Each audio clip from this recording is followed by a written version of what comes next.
What's up, y'all? It's October now, so I wanted to do a video on how to make your songs scary instead of spooky when relating to like dubstep or anything, any music you make, really. This is an example of what I would say spooky, but not scary. Spooky, scary skeletons and shivers. Right? It's almost more fun than anything else. It does sound like Halloween just because all the association, I would say, but so I want to focus on how to make your stuff actually sound scary. And so I'll go ahead and play this so you got an idea of what you're getting into, but if you know you're going to stick around, you can skip past this part.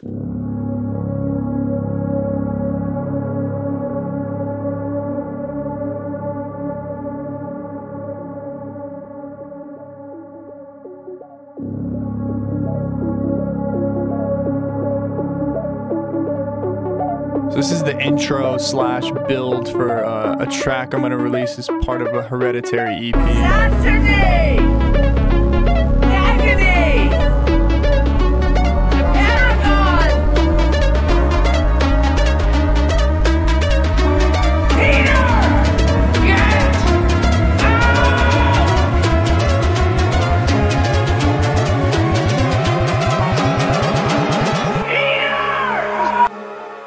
And so we'll start out with the aspect that I think gets covered the most, but it doesn't help as much as you'd think it would, which is the music theory side of this. So I'm going to try and go over this super quick. I'm not a big music theory knowledge person. I just kind of go with what feels right. And so what I'm going to do right now is I'm going to hold my hand, and the more wide it is, I will say that's the more scary that it feels to me. And the more closed it is, this is just going to be the fastest way to do this, is like the least scary. So I will go ahead and we'll see if I can do this. So...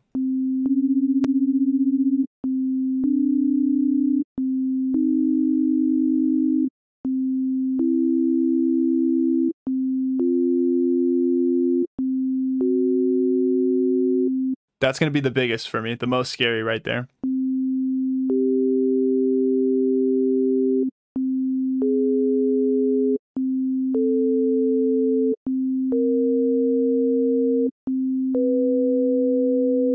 And I'd say that's going to be the second most scary, along with that and that are my two, like, before the Devil's Interval one. So this one that I put as the most scary, is the Devil's Interval. It is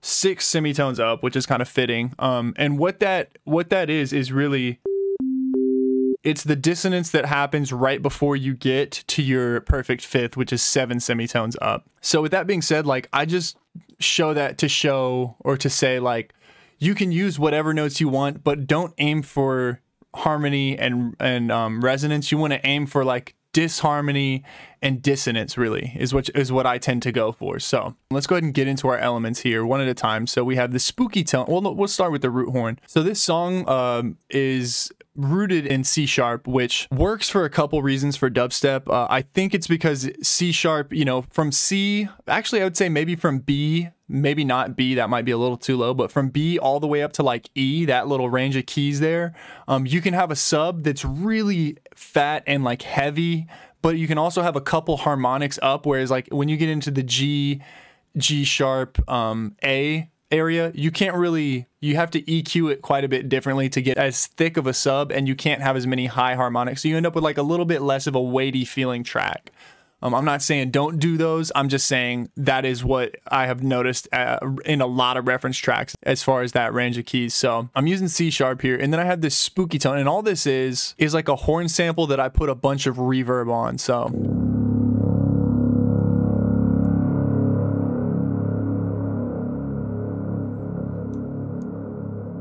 and as you can see, I just kind of compressed the heck out of it. I probably put some saturation and stuff on it before I rendered it just to warm it up. And then the next thing that I have here is this spooky tone.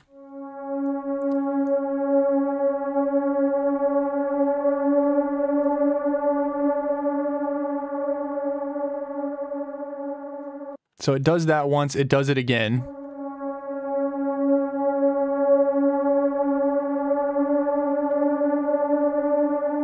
And now let's just go ahead and note, what does this start out as? So it's also in C, so we're doing C on the root horn, C on the spooky tone, but the spooky tone just kind of pitches up a tiny little bit, except when it gets to here.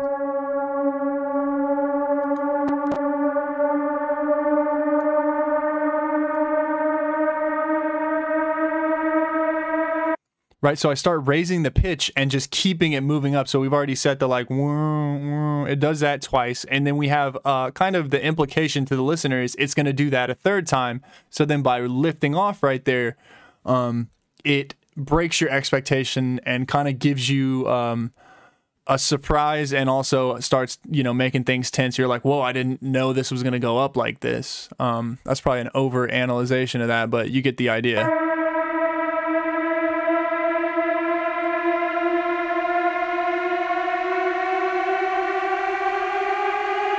I just ride it up to the perfect fifth, which works out that way.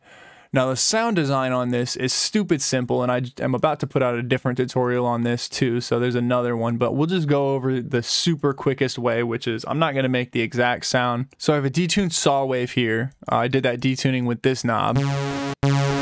And then the only thing that I'm going to do is send it through a fully wet reverb with a pretty good length on it. And then as you can see, once you have that, I'm going to use this pitch knob here to just change the pitch as I play it. So let me give it a little bit of attack and some sustain. I'll bring this back down so you can kind of see it. I think it would work better with a triangle.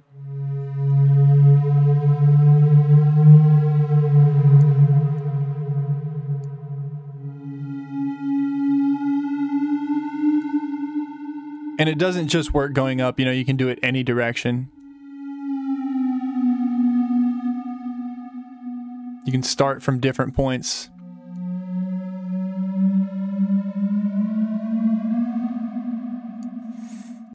And so it's just basically that. The only thing I would say is you want to fine tune your amplitude, right? So it's kind of, you know, rises a little bit and then goes away. And then the tail of that just carries out. You don't have to have a long decay on it because the reverb is going to give you that tail.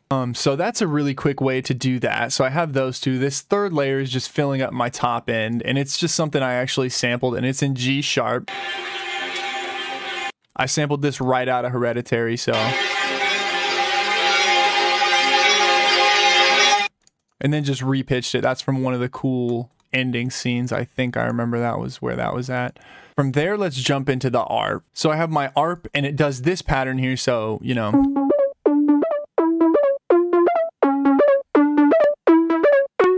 And then once we get into the next half where I have other elements come in, like the vocals and stuff, I just add a leading note.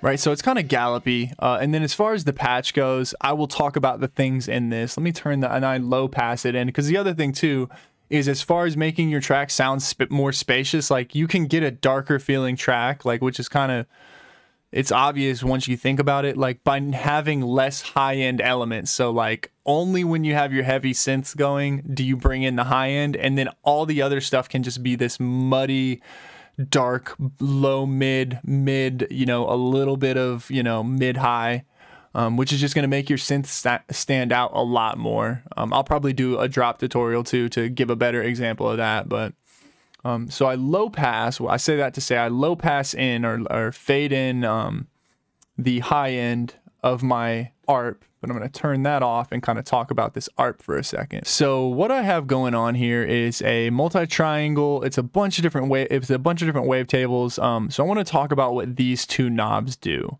So without any of them, strength is my amplitude knob. As you can see, that's turning up my low pass filters that I have in here, and it's also turning up my volume on all three of my layers. So I have a noise layer, a triangle layer, a saw layer, and another triangle layer.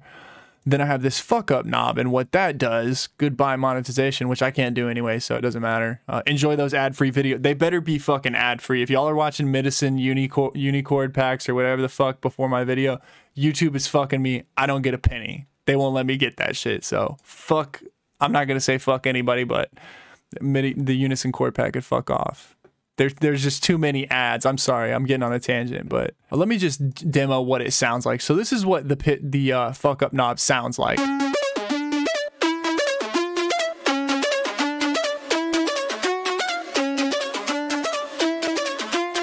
So it goes from being very harmonically stable to like having a bunch of noisiness and atonality and a little bit of distortion come into it. And so the first thing that is doing that I can see is it's adding a pitch shifter that's up by an octave that kind of fades in as I turn this knob up. And here's the automation for this knob. It starts once we get to the more buildy section up there, when there's more chaotic things going on around it in the mix. So it turns on a pitch shifter. It also, let me go through these one at a time. It also turns up this and shifts it up. So if we turn these two off and then play this.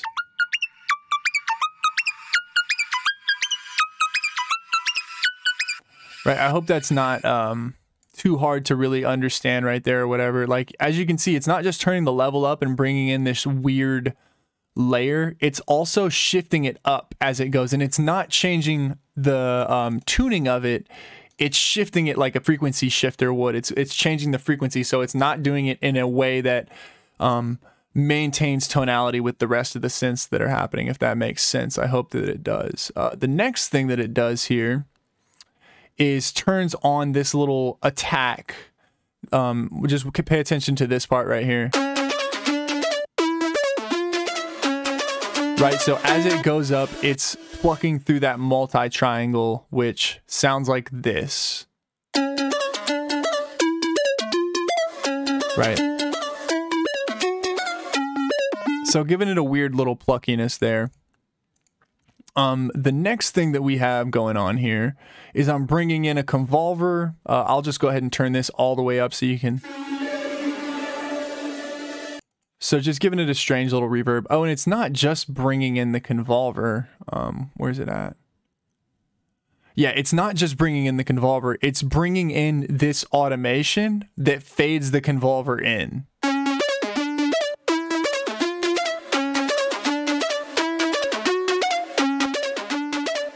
That doesn't help, but you can kind of hear that pump going on. So it's swelling into the next start of the couple of notes that are going on. And then, so that's going to be it for the modulations that I have on there. And then it's just your standard ARP. You know, you have a low pass pluck, a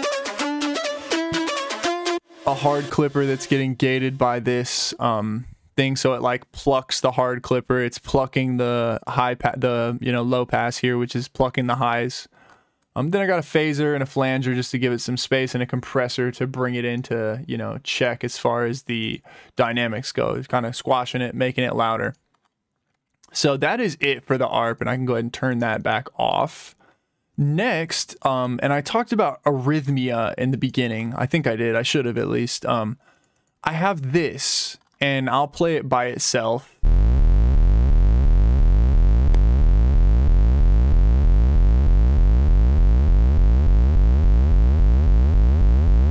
Right, I'm sorry, I gotta play it all the way through. Or no, I'm not gonna play it all the way through. You get the idea.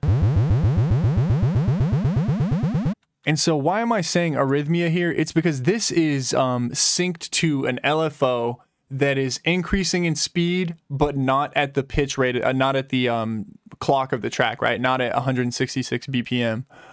It's going just at a standard rate and then speeding up as it goes. And the reason that I think that that works well for this track is two things. First of all, there's no drums. There's nothing other than this riser ARP that are setting a bit of a pattern as far as like rhythm goes. So by bringing in this kind of looping element that raises up and gives some low end, right? It's a sub element. And if I show this, you can see it's just kind of a little sine wave or whatever wave I used into some distortion, kind of rolling up as it goes. So I'll show the patch for this, and I probably won't even play it. I might play it. So actually, yeah, I will play it. So as you can see here, we have one knob that's over, paying attention to these two. We have the pitch knob that raises. It raises the pitch way up, like I think either 2 octaves or... Yeah, it raises it up 2 octaves. Then the speed knob just increases the speed of this LFO, and this LFO is triggering this wavetable position, and this wavetable position, and also the master tuning. So that's what's giving it that pitch rise. And so it just kind of goes up and then cuts right back down to the start point. So as you can see, it's pitched pretty low here. And then there's a flanger on it that doesn't even seem like it's doing anything. Yeah, I don't know why that flanger's on there. It doesn't really seem to be doing anything. So then I run it through some distortion, which adds those high harmonics in there. Gives it kind of a buzziness. It was something I think I heard in a Wave Dash, not this exact type sound, but like something similar to this. There's a Wave Dash track that I was like, oh, that's super cool. Super simple sound, but like adds a lot to it. And then lastly, just a compressor to kind of give it all one loudness. And then I can, you know, even further probably, I think in the final mix of this track, I like fade it in. So it starts and then in an arrhythmic way, gives some sub energy and some non-rhythm to this track, if that makes any sense. And so then my last element here is this scare horn, which is kind of like a spatial / tonal element that also adds an interesting rhythm to this. So this is 3 different contacts. So if it starts clipping, that's just digital processing clipping. It's not going to be part of the sound.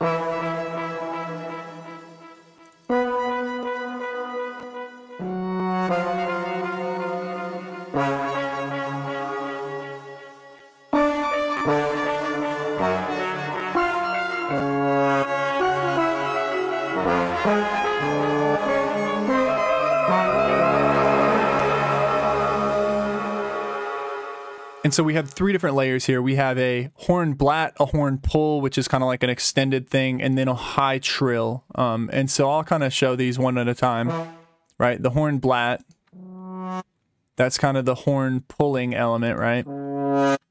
It's just doing some very slow, in this case I use the swell fast that's in this brass solo contact thing. And you can just use different horn samples for this or whatever, but it's easiest with that type of thing. And then lastly, this high trill, right? And it layers with the other things going on here. And so all those together, the basic idea here was I did something I never do. I played the song and then actually recorded with, I think I had the effects on to record this. No, I think I probably did it dry. Just played random notes on the keyboard as it played. Saturday! Agony!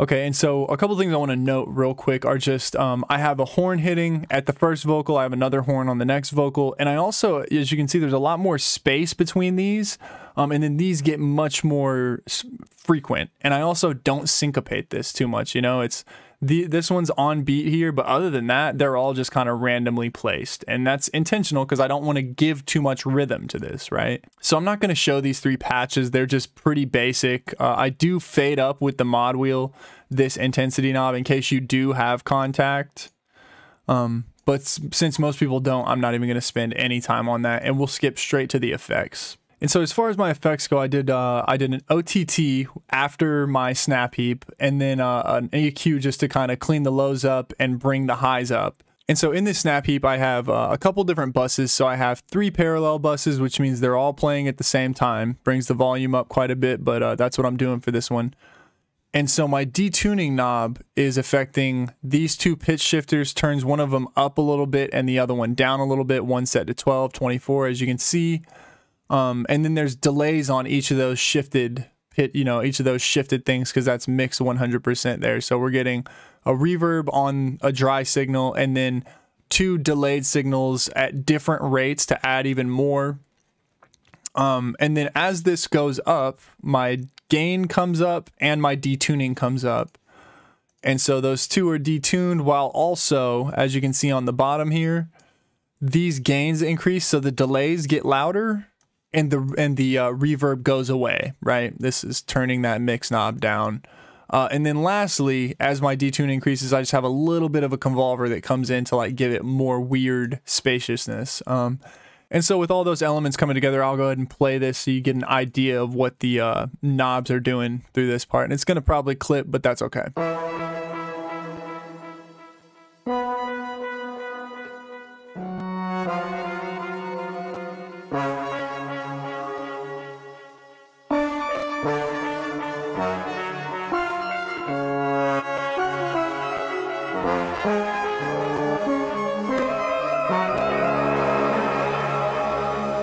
And so with that being shown, that's a couple different tips on how you can make your stuff sound scarier. I am going to do another one of these on how to make scarier drops. So look out for that coming up. And with that being said, I don't know what I can give away for this. I guess this. So I will put this ARP and the riser wump. Thank you for watching to the end of the video. Don't start commenting that I'm putting these here because I only want the diehards to get these presets for free. I'm going to put this patch and the art patch in the description, so go there if you want to get the patches for that. And thank you for watching, and I'll see y'all in the next one.